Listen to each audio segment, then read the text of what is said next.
Hey guys, what's going on? It's MJQA coming to you from MassiveJoes.com. Got myself an awesome question been sent in, man. The question is full range of motion best for building muscle? So is going all the way down with your reps, coming all the way up with your reps, maximizing your RoM, your range of motion, and just getting the greatest range of motion possible, is that the best for building muscle? And look, there's two ways to answer this question.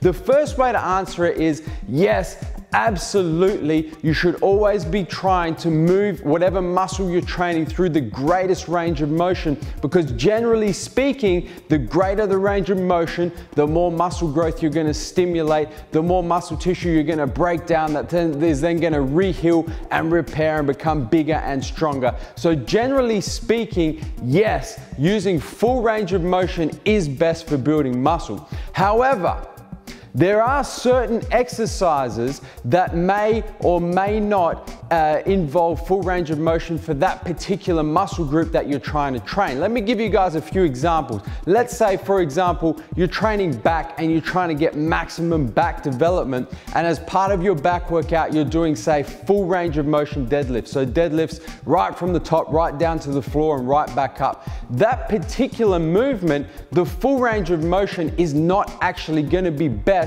for stimulating back muscle growth, because the bottom half of the movement is actually more of a leg movement than a back movement. So by using the full range of motion, you're actually reducing the amount of stimulation in back muscle growth. Another really good one is squats. A lot of people will always preach full range of motion squats, but if you're trying to build quads, if you're going below parallel on your squats, you're actually losing tension in your quads, putting it in your glutes. So for those particular examples, and there are a bunch of other examples in addition to that, sometimes for particular exercises, the full range of motion for a particular muscle group is not actually ideal. Guys, the best way to figure it out is to get your mind-muscle connection correct. Make sure that you are training the muscle you're trying to train through the maximum range of motion for that particular muscle or that particular muscle group, and that's going to get you the best gains. Guys, if you've got a question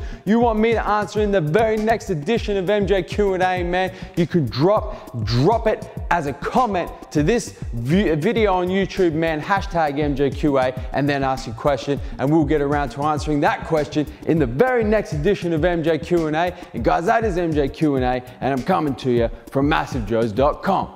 Stay